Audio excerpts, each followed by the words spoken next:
Y nos disponemos a estudiar la palabra del Señor, los que nos quedamos.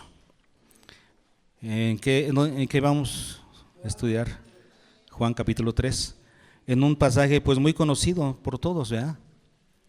Donde el Señor habla con Nicodemo.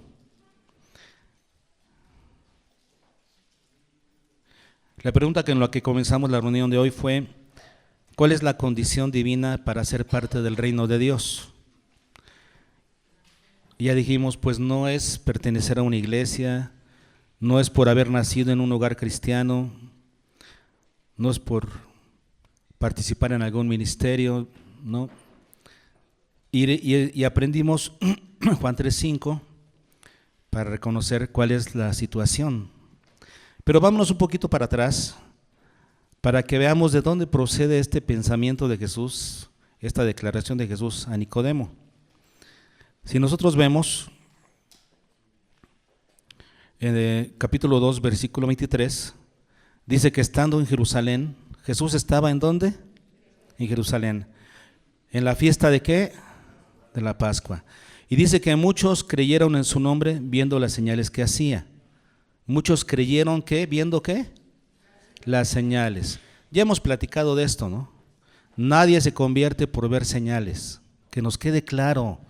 Porque en el cristianismo actual, mucha gente piensa que por haber visto un milagro se va a convertir. Nadie se convierte por ver señales. Y aquí está claro porque aquí dice que creyeron, ¿no es cierto? Pero ¿cómo creyeron? ¿Creyeron de la manera correcta? No, porque dice aquí, pero Jesús mismo no se fiaba de ellos. Ellos según habían creído, pero Jesús, no, él no se dejaba convencer, no se dejaba apantallar por ese tipo de cosas. Porque conocía, ¿qué? A todos. Y no tenía necesidad Jesús de que nadie le diese testimonio del hombre, pues él sabía lo que había en el hombre.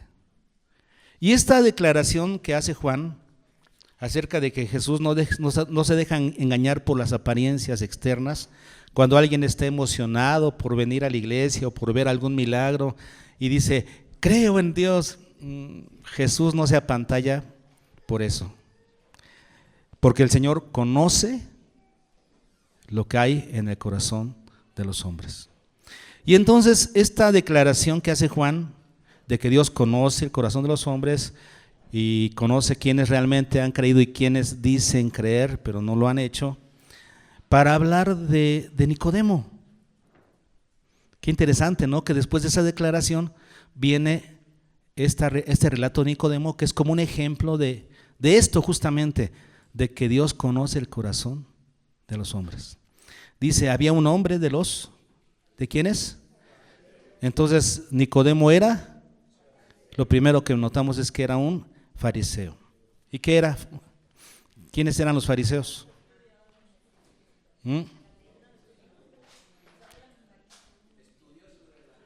Estudiosos de la ley, hacían que se cumpliera, eran celosos por el cumplimiento de la ley, eran perseguidores de la conducta según la ley. Ellos surgieron en la época del periodo intertestamentario, ahí surgió este grupo de los fariseos. Eso quiere decir, después de que se escribió Malaquías, el último libro del Antiguo Testamento, y antes de que llegara Juan, esos muchos años que se les llaman los años de silencio, ¿no? Son 400 años de silencio, en donde no había profecía. Entonces, desde Malaquías hasta Juan se le llama periodo intertestamentario. Pasaron muchas cosas ahí, pero entre esas cosas que sucedieron es que se formó este grupo de los fariseos. Y fue un grupo que en su momento seguramente ayudó a que los israelitas guardaran la ley, fueran celosos de la ley. Pero para la época de Jesús ya se había convertido en un grupo pues sectario, en un grupo religioso, pero que no hacía lo que pedía, ¿no? Pedía que los demás llevaran cargas que ellos ni con un dedo querían llevar. Y Jesús los atacó fuertemente, ¿no? Pero él era un fariseo. ¿Qué más? Que se llamaba Nicodemo. un principal entre los judíos. Un principal, ¿qué significa esto? Que tenía un liderazgo entre los judíos. ¿Saben lo que significa que era principal entre los judíos? Significa que era miembro del Sanedrín. Y el Sanedrín era la máxima autoridad que tenían los judíos. La máxima autoridad judicial, diríamos. Ellos podían enjuiciar a alguien, lo podían meter a la cárcel. Lo único que no podían hacer era dictaminar sentencia de muerte. Pero ellos eran la máxima autoridad para los judíos. Los romanos permitieron que los judíos tuvieran esta figura de autoridad en su seno. Cuando los judíos ya no podían corregir alguna situación interna, entonces entraban los romanos. Pero el Sanedrín era la máxima autoridad que tenían los judíos. El Sanedrín estaba compuesto de sacerdotes, pero también estaba compuesto por políticos, por gente de poder y de influencia. Entonces, Nicodemo, además de ser fariseo, era miembro del Sanedrín, para que veamos la clase de persona que era. ¿Ok? Dice que, versículo 2, que vino a Jesús de noche. ¿Por qué de noche? Bueno, yo creo que la explicación es lógica, ¿no? ¿Por qué de noche? Porque le gustaba ver las estrellas. Ah, no, ¿verdad? ¿Por qué de noche? No quería ser visto por quiénes. Por el Sanedrín. Él tenía cierto prestigio, cierta influencia y además sería perseguido por esa razón. Acuérdense que los fariseos y miembros del Sanedrín estaban en contra de Jesús. Si él iba a buscar a Jesús, imagínense nada más en qué problema se metía. Pero también ese hecho de que vino de noche nos deja ver que él todavía no estaba convencido ni convertido. Todavía no. Estaba en búsqueda del Señor. Para que tengamos un poquito más referencia de quién era Nicodemo, en Juan 19 se le vuelve a mencionar que es cuando Jesús pues muere y es sepultado. Nos dice la Escritura que un hombre llamado José de Arimatea, que era un discípulo de Jesús, pero secretamente, le seguía en secreto, era también de la secreta, José de Arimatea, porque tenía miedo de los judíos, pero le pidió a Pilatos que le entregara el cuerpo y él ya pues lo embalsamó, ¿no? Con especias y todo el asunto. Luego dice el 39, que también Nicodemo, el que antes había visitado a Jesús de noche, vino trayendo un compuesto de mirra y de aloes como 100 libras. Y ellos fueron los que sepultaron a Jesús. Entonces, para que tengamos una mayor referencia, ¿no? ¿Quién era este personaje? Nicodemo. Ok, y entonces, ¿qué hizo? ¿Qué pregunta le hizo? O, no, más que pregunta, ¿no? ¿Qué declaración le hace Nicodemo a Jesús cuando ya lo tiene enfrente? Porque no es una pregunta. Fíjense, simplemente le dice rabí, que significa maestro. O sea que aquí ya tenemos una situación, que Nicodemo consideraba a Jesús solamente un maestro. Y yo les pregunto, ¿esa fue la principal tarea de Jesús? ¿Ese fue su propósito? No, sí era un maestro, pero su principal propósito era ser un salvador, no ser un maestro. Ser maestro era una herramienta para compartir luego su propósito a los demás. Pero Jesús no era un maestro, no era esa su función principal. Sin embargo, esa es la función principal que le dice Nicodemo. Dice, rabí, luego vean lo que sigue. Sabemos que has venido de Dios como maestro. Eso quiere decir que entonces Nicodemo tenía una comprensión limitada de quién era Jesús. Todavía no le conocía bien. Tú has venido, sí, de Dios. ¿Por qué? Porque nadie puede hacer estas señales que tú haces si no está Dios con él. Esto es uno más en la lista de los que fueron impresionados por las señales de Jesús. Pero Jesús no se fiaba tampoco de él, porque conocía quién era. Él conocía a Nicodemo y sabía que él no había aún creído en él. Simplemente había sido impresionado por sus señales. Y entonces entendió, bueno, debes venir de Dios como maestro, ¿verdad? Todavía no lo conoces. Y esto es lo que desata entonces la respuesta de Jesús. Que Jesús no responde a una pregunta, porque Nicodemo no está preguntando. Pero en vez de que Jesús simplemente dijera, bueno, déjame, según tu comentario, déjame decirte esto y esto, ¿no? Decirle algo más. Pero notamos que la respuesta de Jesús no tiene nada que ver con el comentario que hizo Nicodemo. Nada que ver. ¿Por qué? Porque Jesús no responde necedades. Él sabe la necesidad del corazón de los hombres. Y Él va a ir hacia la necesidad. Es como cuando nosotros nos acercamos a Dios pidiendo algo diferente a lo que necesitamos, ¿no? ¿Y Dios qué hace? Nos da lo que necesitamos. Señor, dame dinero, y el Señor te da trabajo.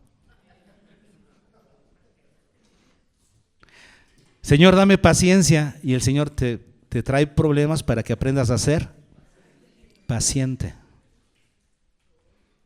Entonces, Dios no nos da lo que según nosotros pedimos, Dios nos da lo que necesitamos. Y aquí tenemos el caso, ¿no? Que Nicodemo le hace un comentario ahí nomás para comenzar alguna conversación teológica con él, ¿no? O qué sé yo, para que Nicodemo le demostrara su capacidad de conocimiento en las escrituras o lo que sea, no sé qué tipo de conversación esperaba tener Nicodemo con Jesús, pero Jesús le responde, versículo 3, aquí es donde comienza todo. De cierto te digo, que el que no naciere de nuevo no puede ver el reino de Dios. Primero le dice, de cierto, lo mismo que en el versículo 5. Cuando dice esas palabras, es la palabra amén, amén, que es un término hebreo. Amén, amén, que significa así es o así sea. Por eso dice, de cierto significa esto, lo que te voy a decir es verdad y es verdad. Es verdad y es verdad. Cuando se utiliza dos veces es porque es verdad. Así que te voy a decir algo que es real y que es real. ¿Qué es? Que si no nacieres, ahora, tú no puedes nacer, nadie puede nacer por sí mismo. Aquí la palabra naciere está en voz pasiva, eso quiere decir, si no eres nacido de, si no eres nacido, ¿ok? Porque alguien tiene que producir ese nacimiento en ti. Si no eres nacido, ¿qué? De nuevo. Aquí, qué interesante, porque aquí Juan traduce esta palabra nuevo, esta palabra griega, déjame decir, aquí está, es la palabra anoten,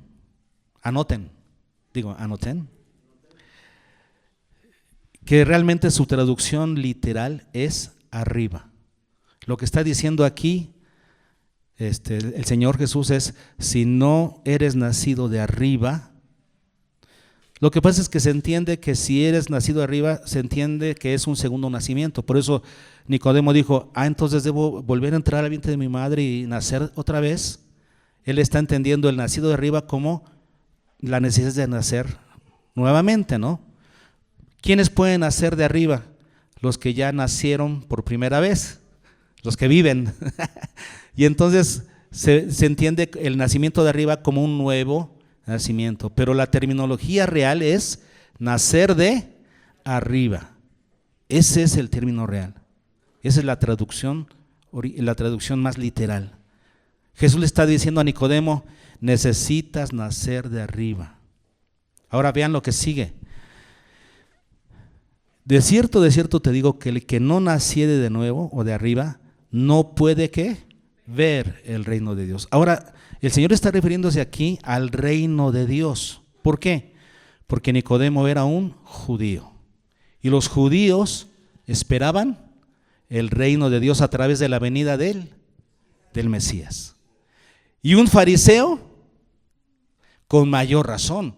Si esta era una esperanza de los judíos, cuanto más un fariseo. Él tenía que esperar el reino de Dios. Pero vean lo que dice el Señor, ni siquiera lo puedes ver. Si no naces de arriba, ni siquiera puedes verlo. No puedes. Y la palabra puedes es la palabra dunamis, que significa tener capacidad para algo.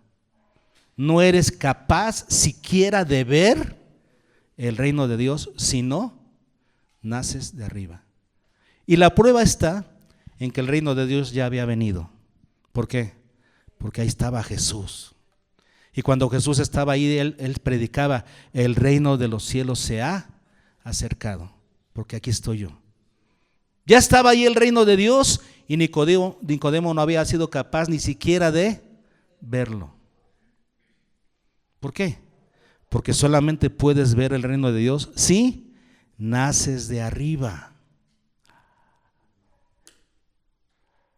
Es necesario que nazcas de arriba para que siquiera veas que ahí está el reino de Dios.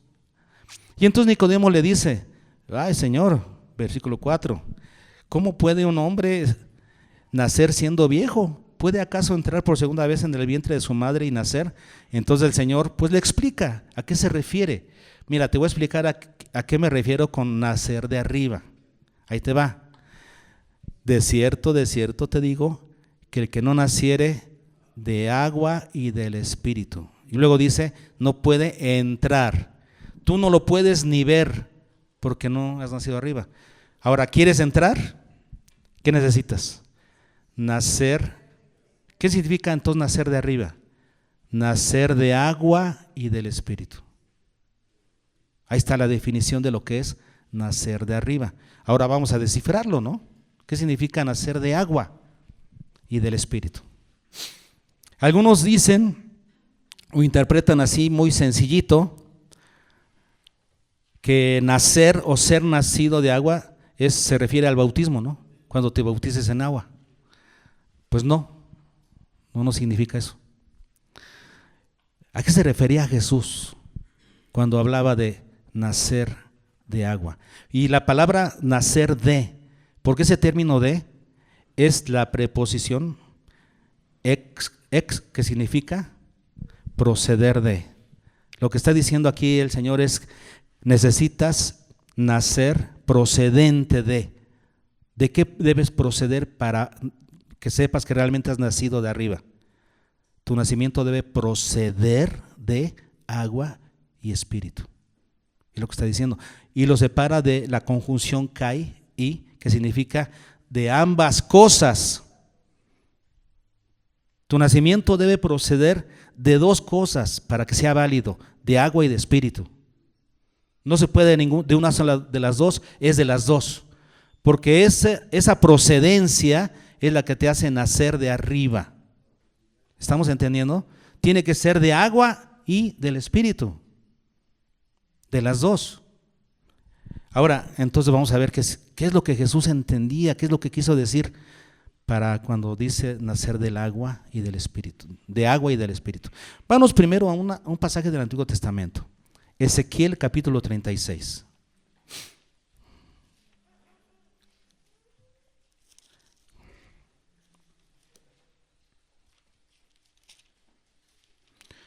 En Ezequiel 36, versículos 25 al 27. Un pasaje también muy, muy conocido. Y que Jesús seguramente tenía en mente cuando mencionó esto. Dice, esparciré sobre vosotros agua limpia y seréis limpiados de todas vuestras. ¿A qué se estaba refiriendo aquí entonces Ezequiel? ¿A qué se refiere el agua aquí? ¿El agua qué representa? Lavar para quedar limpio. Recuerden que los judíos utilizaban el lavamiento como una ceremonia muy importante para ellos. Tenían que lavarse antes de entrar al tabernáculo, tenían que lavarse antes de algún sacrificio, tenían que lavarse para representar la limpieza de sus pecados. Y aquí está diciendo entonces que el Señor iba a darles, esparcirá sobre ellos agua limpia y seréis limpiados de todas vuestras inmundicias. El agua representa limpieza de nuestros pecados, la limpieza de todos nuestros pecados. Pero vean lo interesante que sigue, versículo 26. Os daré un corazón nuevo y pondré espíritu nuevo dentro de vosotros. Aquí no es espíritu con mayúsculas, sino algo nuevo dentro de nosotros. Y quitaré de vuestra carne el corazón de piedra y os daré un corazón de carne. Entonces es lo que el Señor iba a hacer en las personas. Eso sucedió cuando vino Cristo, ¿no? Nos quitó el corazón de piedra y nos dio un corazón de carne. Y luego dice, y pondré dentro de vosotros, ¿qué? Mi espíritu, y haré que andéis en mis estatutos y guardéis mis preceptos y los pongáis por obra.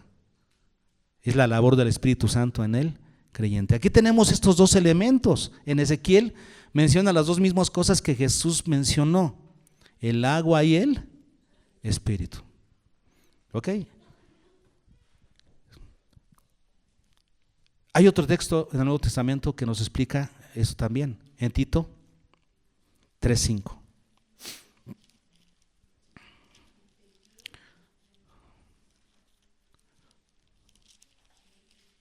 Tito 3:5. Dice, nos salvó no por obras de justicia que nosotros hubiéramos hecho, sino por su misericordia. Vean lo que sigue.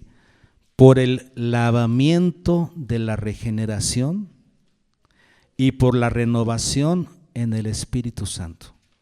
Otra vez menciona aquí las dos cosas: el lavamiento que se da a través del agua, ¿verdad? Y la renovación en él, otra vez de las dos cosas. Lo que Jesús mencionó que significaba nacer de arriba, nacer de agua y del Espíritu. El agua que representa la limpieza de nuestros pecados y la presencia del Espíritu Santo en nosotros. Y como decíamos, ambas cosas son necesarias. Ahora aquí al lavamiento se le llama de la regeneración.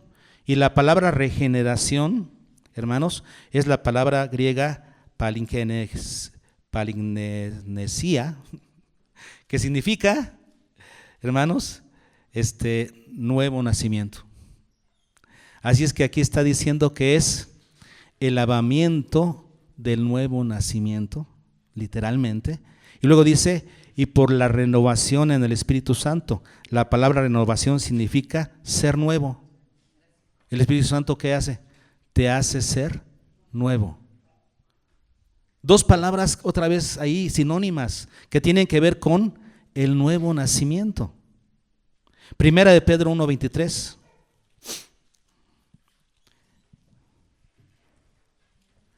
¿Y cómo se logra ese lavamiento ese lavamiento en el nuevo nacimiento? ¿Cómo se logra ese lavamiento de nuestros pecados? Primera de Pedro 1:23, que dice, siendo renacidos no de simiente corruptible, acuérdense que estamos hablando de renacidos, nacer de nuevo, sino incorruptible, por la palabra de Dios que vive y permanece para siempre. Entonces, ¿cómo somos lavados de nuestros pecados para renacer, o sea, nacer de nuevo? ¿Cómo?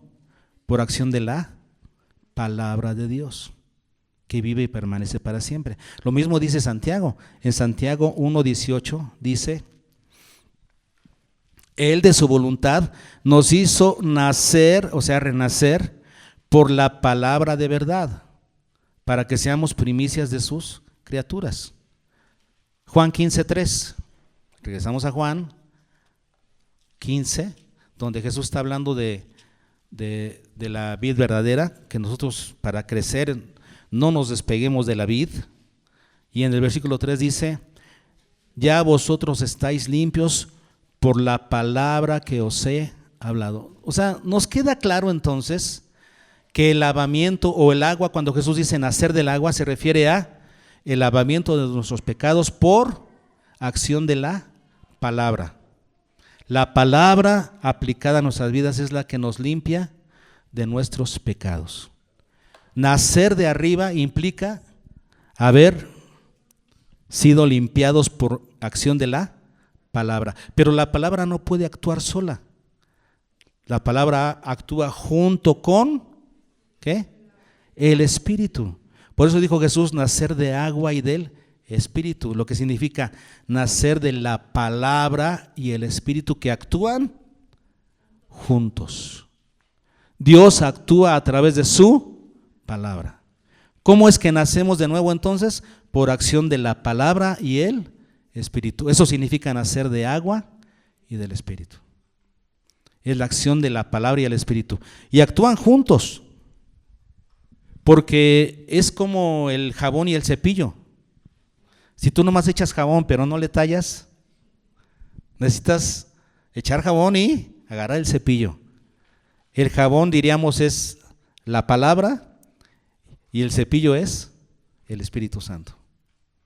Para que entiendan la analogía, se necesitan las dos cosas, los dos elementos, la palabra y el Espíritu. ¿Para qué? Para nacer de arriba. ¿Hasta aquí vamos bien? Entonces, no podemos ver el reino de los cielos, ni siquiera verlo, y menos entrar en el reino de los cielos, si no nacemos de arriba. Y nacer de arriba significa nacer de la palabra y del Espíritu, por acción de la palabra y el Espíritu. Sin embargo, sigue quedando la pregunta, bueno, ¿y cómo le hago para nacer de arriba? Jesús va a seguir respondiéndonos. A propósito, podemos notar que la palabra nacer es la palabra clave de los versículos que leímos, porque de los versículos 3 al 8, o sea, en 6 versículos, aparece esta palabra nada más y nada menos que 8 veces. Naciere, nace, nacer, 8 veces en 6 versículos. La palabra clave fue nacer de arriba. Pero aquí después, del versículo 12 al 18, o sea, en 7 versículos, la palabra cree se encuentra 7 veces. Lo pueden ver en el versículo 12, que dice, y no creéis, ¿cómo creeréis? Versículo 15, para que todo aquel que en él cree. Versículo 16, para que todo aquel que en él cree. Versículo 18, el que en él cree, pero el que no cree, porque no ha creído. 7 veces en 7 versículos. ¿Cuál es la palabra clave de este parrafito? Creer. ¿Qué es lo que necesitas para nacer de arriba? Creer. Vamos a verlo, ¿ok? Entonces Jesús le dice a Nicodemo, leemos desde el versículo 9.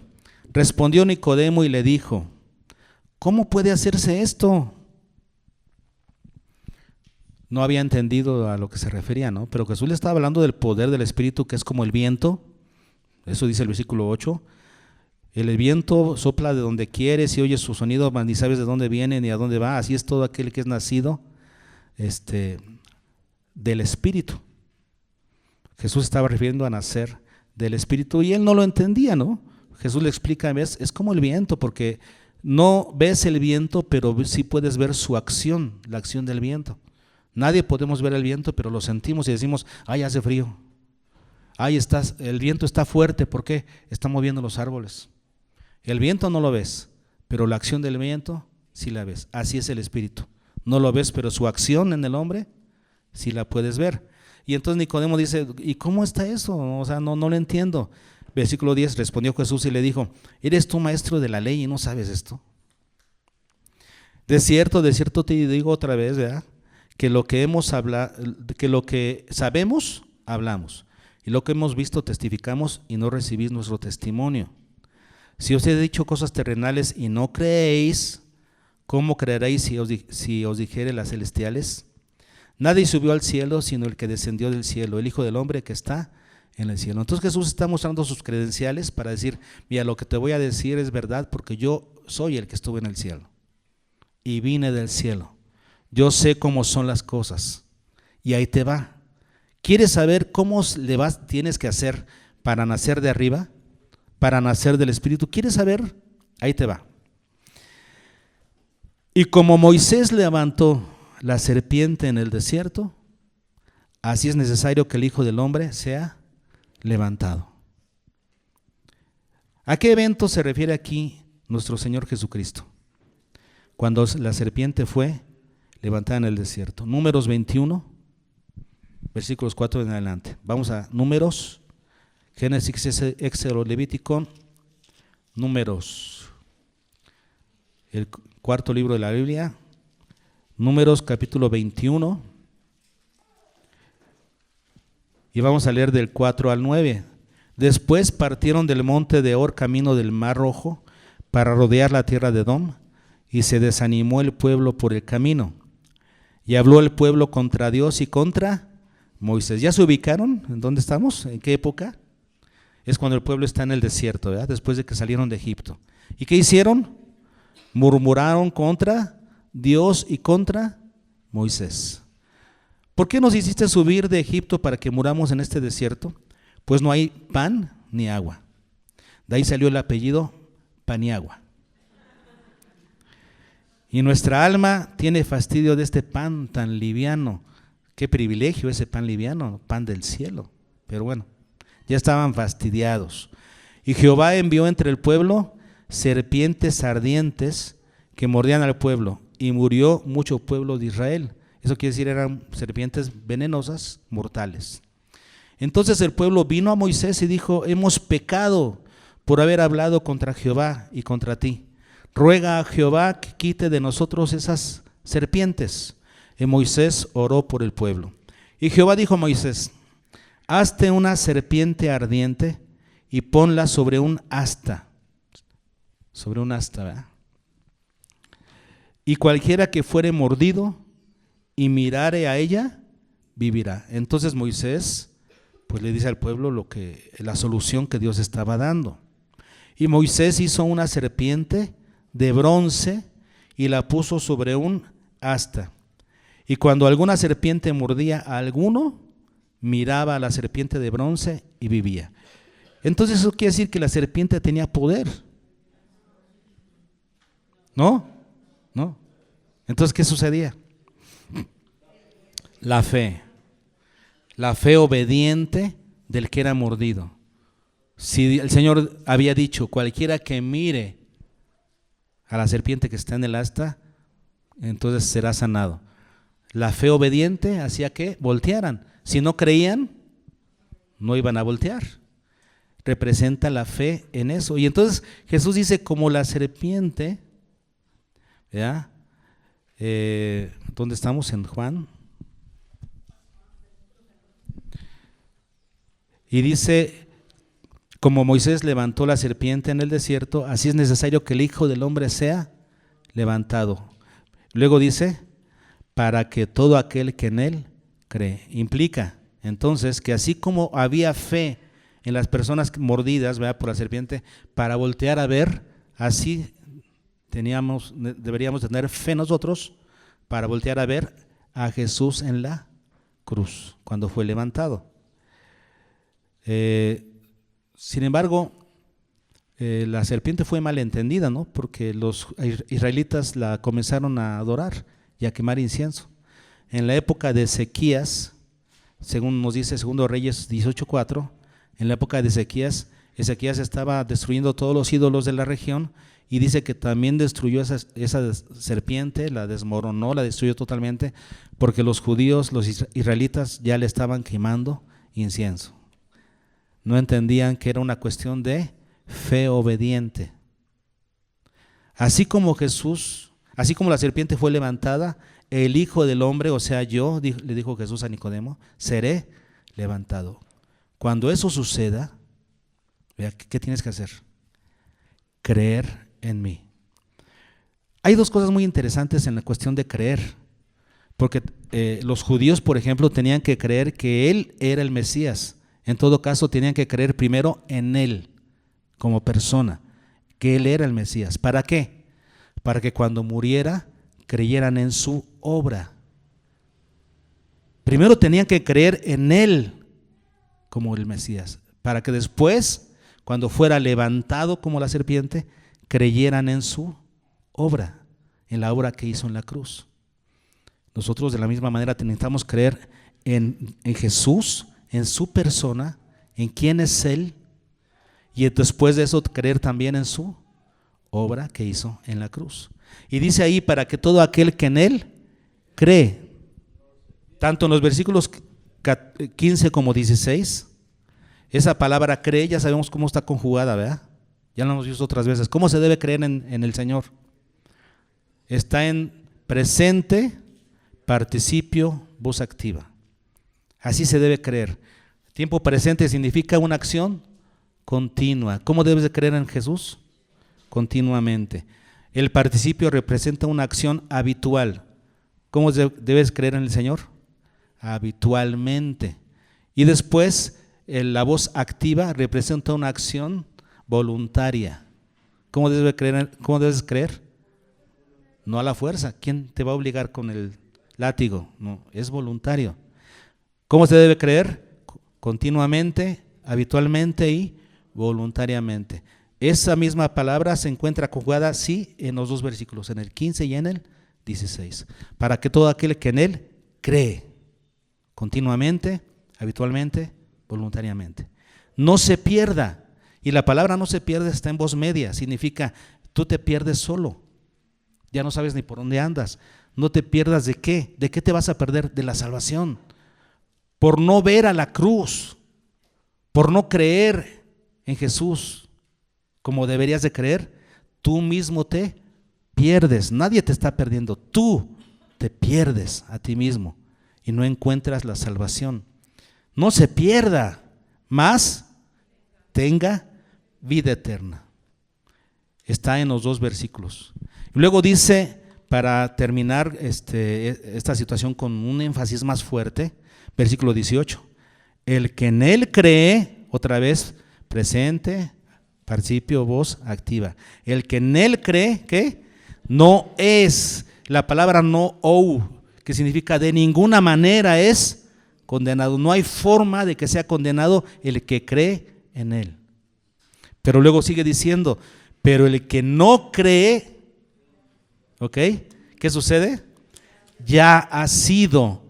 Y esa palabra ya ha sido está en tiempo perfecto, significa ya está condenado. Vive en condenación, así es como se interpreta. Aquel que no ha creído en Cristo hoy vive en condenación, a menos que cambie su situación y crea.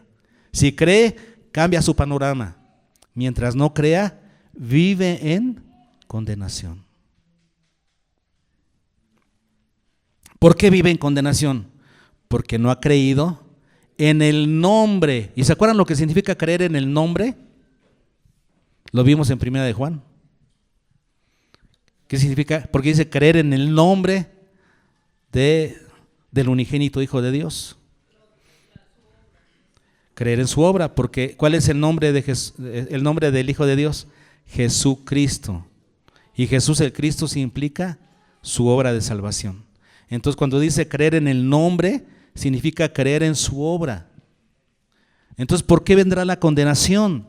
¿Por qué viene el juicio sobre las personas? Porque no han creído en la obra del unigénito Hijo de Dios. Queda claro entonces, aquí el Señor está confrontando a Nicodemo de una manera tremenda, diciéndole, de nada te sirve tu preparación doctrinal, de nada te sirven tus influencias, de nada te sirve ser miembro del Sanedrín, de nada te sirve porque no has nacido de arriba y ni siquiera puedes ver el reino de Dios. Necesitas nacer de arriba para entrar al reino de Dios. Necesitas nacer de la palabra y el Espíritu. Y la única manera es creyendo en el que fue levantado, en Jesús. Pero Jesús sigue hablando de la condenación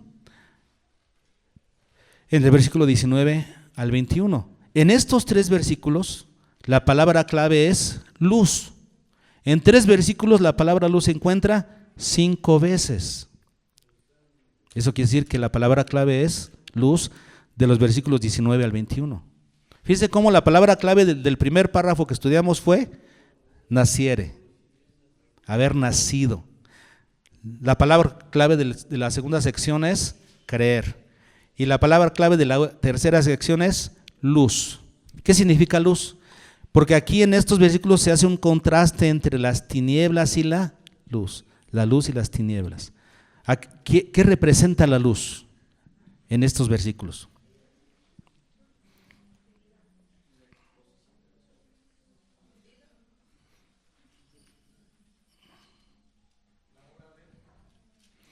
La luz tiene que representar primero lo que habíamos dicho, a una persona, lo que él es, y luego su obra, lo que él hace. La luz en este caso representa a Jesús, su persona y su obra. Todo lo que tiene que ver con Jesús, quién es Él, cómo es Él, y luego la obra que realizó. Todo eso representa la luz en este contexto. ¿Y las tinieblas entonces qué representa? Todo lo que es contrario a la luz, o sea, a lo que representa Jesús, lo que Él es y lo que Él hizo, su obra. La luz representa a Jesús, su ser y su obra. Las tinieblas, todo lo contrario a Jesús, su ser y sus obras. ¿Ok? Entonces dice aquí, y esta es la condenación. La palabra crino que significa el juicio. ¿Por qué viene el juicio de Dios? ¿Por qué viene el juicio de Dios? Dice que la luz vino al mundo. ¿Quién es la luz? La luz vino al mundo. Entonces, el Hijo de Dios, para hacer la obra de Dios, la luz vino al mundo. Y los hombres amaron más las tinieblas, todo lo que es contrario a Jesús y sus obras. Los hombres amaron más. Esta es la condenación. Los hombres amaron más las tinieblas que la luz. ¿Por qué? Porque sus obras eran malas. Y si sus obras eran malas, vean cómo comienza el versículo 20, porque todo aquel que hace lo malo, o sea, sus obras eran malas, ¿por qué? Porque ellos hacen lo malo. ¿Eso qué quiere decir, hermanos? Que las personas que no han venido a la luz, que no han creído, que no han nacido de arriba, viven en tinieblas. ¿Por qué? Porque hacen tinieblas, hacen lo malo. Y todo aquel que hace lo malo, que dice el versículo 20, todo aquel que hace lo malo, ¿qué sucede? Aborrece la luz. Ama más las tinieblas que la luz. ¿Qué significa entonces? Aborrece la luz. Los que no han nacido de arriba, ¿cómo conoces a alguien que no ha nacido de arriba? Escuchen bien esto, hermanos, es tremendo. ¿Cómo conoces si tú o alguien más no ha nacido de arriba? Porque aborrece la luz, ama más las tinieblas. ¿Le parece normal lo que se vive en el mundo? ¿Se parece normal el estilo de vida de las tinieblas? No lo ve como algo malo. ¿Por qué? Porque aborrece la luz y ama más. Este es el signo de alguien que no ha nacido de arriba. Esto es para evaluarse a uno mismo, ¿no? ¿Amo las cosas de Dios? ¿Amo la conducta que Dios dice? ¿Aborrezco lo malo y sigo lo bueno? ¿O al contrario, aborrezco lo bueno y sigo lo malo? Amaron más las tinieblas, por lo tanto, aborrecen la luz. Y luego sigue diciendo, y no viene a la luz. ¿Qué sucede con aquellos que no han nacido de arriba? No vienen a la luz. No vienen, ¿por qué? Para que sus obras no sean reprendidas. Y la palabra aquí reprendida se refiere más bien a descubiertas. No quieren ser descubiertos. No quieren ser avergonzados. En cambio, el que vive en la luz, ¿qué sucede? Viene a la luz para que sus obras sean descubiertas. Prefiere quedar mal, pero arrepentirse y cambiar, que seguir viviendo una mentira. El que está en la luz prefiere la vergüenza de haber sido encontrado en un problema, en un delito delante de Dios. Prefiere esa vergüenza y corregir, ¿qué? Que encubrirla y quedarse en las tinieblas. El que vive en tinieblas aborrece la luz y no viene a la luz. Ahora veamos lo contrario. ¿Cómo sabes que alguien se ha nacido de arriba? Ama la luz y viene a la luz.